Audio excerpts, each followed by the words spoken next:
और चले आगे बढ़ेंगे। दतिया उपचुनाव को लेकर सियासी सरगर्मियां चरम पर पहुंच गई हैं।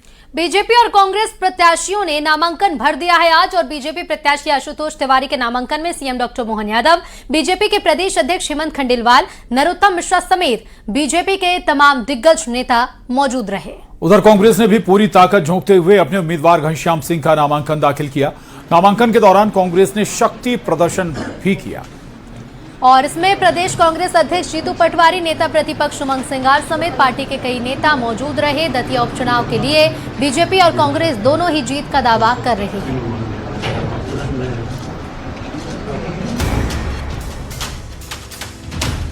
दतिया उपचुनाव को लेकर सियासी सरगर्मी चरम पर पहुंच गई।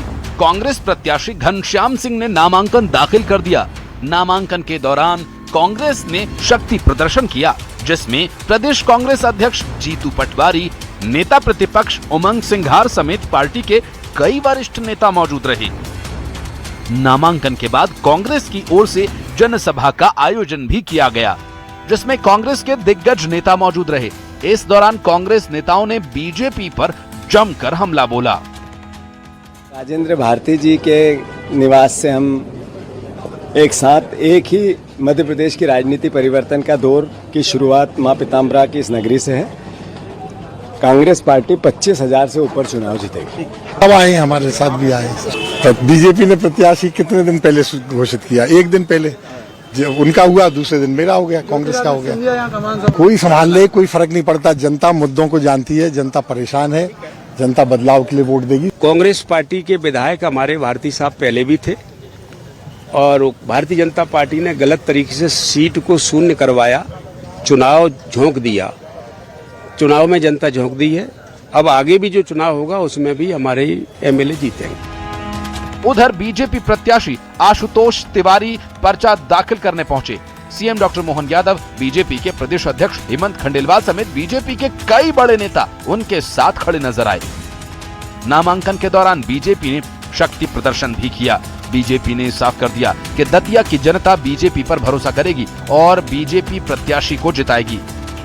उधर सीएम डॉक्टर मोहन यादव ने कहा कि देश में कांग्रेस का कोई वजूद नहीं है, देश से कांग्रेस साफ हो चुकी है। उपचुनाव में एक बार फिर कांग्रेस को हार मिलेगी। माई की कृपा है, नेतृत्व का भरोसा है, खरा उतरने का पूरा प्रयास है। उनके अपने दावे हैं कि ना खुद कितने से हारे हैं, जरा डिटेल दें वो अपनी। दिग्विजय सिंह जी को मध्य प्रदेश बंटाढार के नाते झेल चुका है और उसके बाद किसी प्रकार की कोई स्वीकारता की उनकी बात है नहीं। नरोत्तम जी को कह रहे हैं रावण की। नरोत्तम जी भाई साहब हमारे अभिभावक हैं, पार्टी के वरिष्ठ नेता हैं। मध्य प्रदेश के यशस्वी मुख्यमंत्री डॉक्टर मोहन यादव जी के नेतृत्व में हम सब कार्यकर्ता काम करते हैं और चुनाव लड़ेंगे। कोई मुकाबला नहीं है, सभी दतिया के मतदाता विकास के साथ में। हम सब मिलके इस विचारधारा को, इस दल को और इस दतिया को विकास की बुलंदियों पे ले जाने का काम करेंगे। मैं समझता हूं कि आज से हर कार्यकर्ता अपने घर को कम और जनता को ज्यादा समय देगा। हम सब रिकॉर्ड बहुमत से ये चुनाव जीतेंगे। हम सब मिलके मोहन यादव जी और नरोत्तम मिश्रा जी के नेतृत्व में ये चुनाव भारी बहुमत से जीतेंगे। पूरे देश से धीरे धीरे करके आगे कांग्रेस 80% से ज्यादा हिस्से से कांग्रेस लापता हो गई।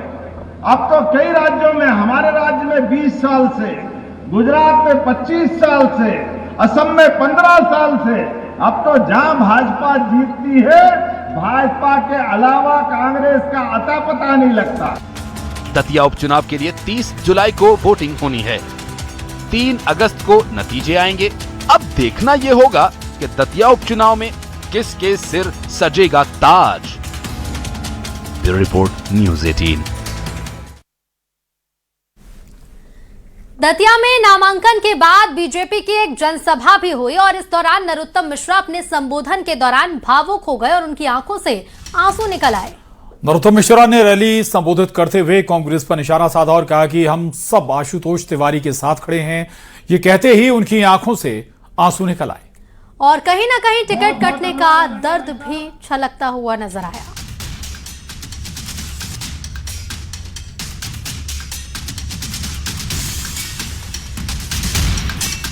ये तस्वीरें नरोत्तम मिश्रा जब आशुतोष तिवारी के पक्ष में रैली करते हुए भावुक हो गए, आंखों से आंसू निकलते हुए नरोत्तम मिश्रा की। और योग गुरु बाबा रामदेव के एक बयान से इस समय सियासी घमासान मचा हुआ है। बाबा रामदेव ने कहा कि हिंदू और मुसलमानों के मजहब अलग हो सकते हैं, लेकिन पूर्वज सनातनी हिंदू ही हैं।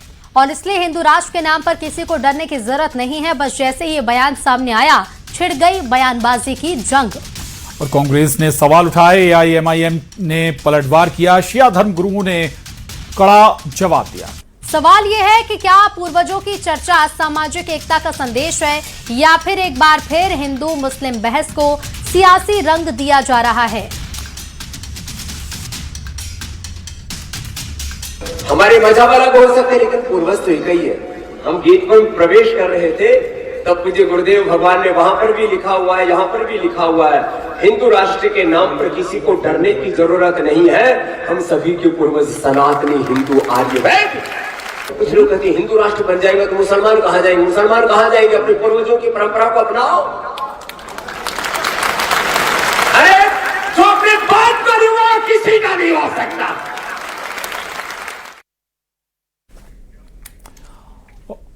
और उधर सबको सनातनी बताने पर योग गुरु बाबा रामदेव के बयान पर कांग्रेस और AIMIM की तीखी प्रतिक्रिया सामने आई है। कांग्रेस और AIMIM ने क्या कुछ कहा है, सुनिए। सनातनी थे तो फिर यहाँ पर इतने दरारें क्यों डालने की कोशिश की जाती है? सबको सनातनी मान लो ना, दरारें क्यों डालने की कोशिश की जाती है?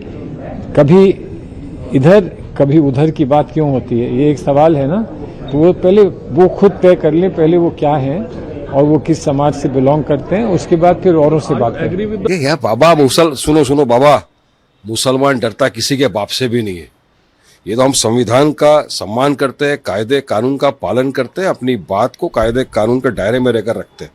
तो हमारे कमजोरी को हम खामोश बैठते हैं तो उसको डर की गिनती में मत लो। और उधर संत समाज ने भी बाबा रामदेव के बयान पर ऐतराज जताया है। वहीं शिया धर्म गुरु सैफ अब्बास ने भी इस मामले पर प्रतिक्रिया दी। उन्होंने कहा कि मुसलमान अल्लाह के अलावा किसी से नहीं डरता। ऋषि महर्षियों की परंपराओं से हट करके यदि हम बात करते हैं, ऋषि महर्षियों की बातों का अवहेलना करते हैं। हमारे पूर्वज जो थे वो ऋषि महर्षियों की संतानें हैं और उनके हिसाब से चलते थे, उनकी विचारधारा से चलते थे। तो आज यदि हमारी उनकी विचारधारा नहीं चल पा रही है तो हम कैसे मान लें कि हमारे पूर्वज एक हैं? हिंदू राष्ट्र एक आपात होगा, आपात की स्थिति में होगा, यानी एक कैलामिटी होगी देश के ऊपर। तो तमाम धर्म के लोग हैं, तमाम जातियों के लोग हैं, ये यादव हैं, जबरदस्ती अपने आप को अग्निहोत्री ब्राह्मण कहते हैं। देखिए, मुसलमान किसी से डरता नहीं है, मुसलमान सिर्फ अल्लाह से डरता है जिसको आप भगवान कहते हैं। और मैं समझता हूँ हर एक जो है अल्लाह भगवान गॉड इससे डर भी अगर काम होता है तो उसी संविधान के तहत होएगा कि आप हमसे डरिए नहीं। भाई आज आप डरने की बात करते क्यों हैं? हमसे कहा जाता है कि मतलब हमारे हिंदू भाइयों कहा जाता है कि हिंदू खतरे में। भाई किस तरीके से खतरे में? अगर हमें अपनी और आने वाली पीढ़ी के स्वर्णिम भविष्य की चिंता है तो हमें पूर्वजों की परिपाटी का अनुसरण ही करना होगा।